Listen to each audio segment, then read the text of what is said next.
নমস্কার বন্ধুরা, আমি পিউ। আমার সিম্পল কিচেনে আপনাদের সবাইকে স্বাগত জানাই।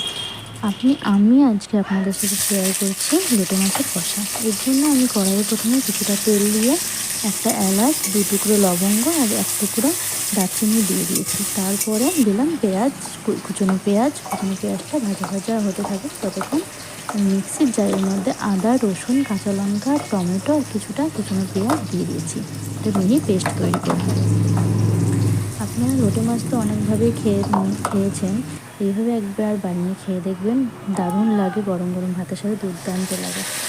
পেঁয়াজটা ভাজা হয়ে যাওয়ার পরে আমি দিয়ে দিলাম পেস্ট করা মশলাগুলো।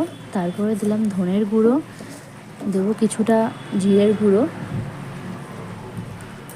কিছুটা কাশ্মীরি লঙ্কার গুঁড়ো, অল্প পরিমাণে হলুদ আর লবণ, টমেটো কুচি দিয়ে ভালো করে মশলাগুলোকে মিশিয়ে নেব।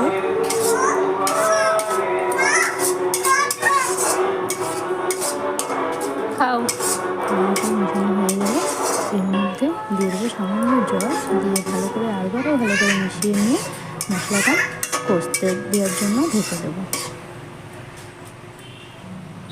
আমার রান্না যদি ভালো লাগে তাহলে অবশ্যই একটা লাইক, কমেন্ট আর শেয়ার করে দেবেন।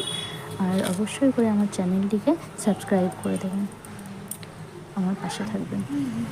তারপরে লোটে মাছগুলোকে আমি লবণ হলুদ মাখিয়ে রেখেছি। আর মশলাটা যখন কষানো হয়ে গেছে তখন আমি লোটে মাছগুলোকে মশলা কষার মধ্যে দিয়ে দিয়েছি। দিয়ে খানিকক্ষণ নাড়িয়ে চাড়িয়ে ভালো করে মিশিয়ে নিয়ে আবার ঢেকে দিয়েছি। সামান্য একটু জল দিয়েছি যাতে সেখানে লেগে না যায়, এই জন্য ভালো করে মিশিয়ে নিয়ে ঢেকে দিয়েছি।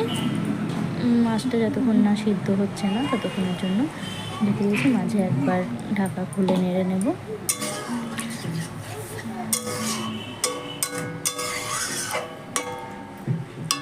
ভালো করে মেশানো হয়ে গেছে, এবার ঢেকে দেব।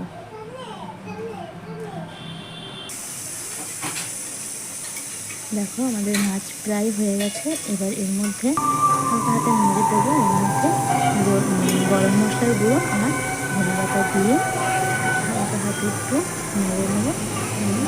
আমি গ্যাসের ওভেনটা অফ করে দেবো। আমাদের আজকে লোটে মাছের রেসিপি একদম তৈরি।